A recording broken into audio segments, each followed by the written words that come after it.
మాఘమాసంలో శుక్లపక్ష పంచమి రోజు వచ్చే పండుగను వసంత పంచమి అంటారు. ఈ వసంత పంచమి రోజు సరస్వతీదేవిని పూజించడం వలన విద్యార్థులకు చదువులో శ్రద్ధ, ఏకాగ్రత పెరుగుతాయి. విద్య, కళల పట్ల ఆసక్తి, జ్ఞానంతో పాటు మంచి బుద్ధిమంతులుగా తయారవుతారు. చాలామంది పిల్లలకు ఈ రోజు సరస్వతీదేవి ఆలయాల్లో అక్షరాభ్యాసం చేయిస్తారు. ఇక వసంత పంచమి శుభముహూర్తం విషయానికి వస్తే 2026 జనవరి 23 ఉదయం 2:28 ప్రారంభమయ్యి జనవరి 24 ఉదయం 1:46 ముగుస్తుంది. ఉదయం తిథి ప్రకారం పండుగను నిర్ణయించుకునే సాంప్రదాయాన్ని అనుసరించి వసంత పంచమి జనవరి 23న జరుపుకుంటారు. ఆ రోజు పూజా ముహూర్తం ఉదయం 7:15 నుండి మధ్యాహ్నం 12:15 వరకు సరస్వతీదేవిని ఆరాధించడం ఉత్తమం.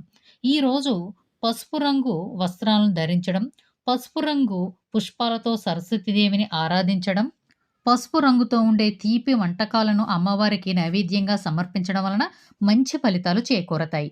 Please like, share, subscribe my channel.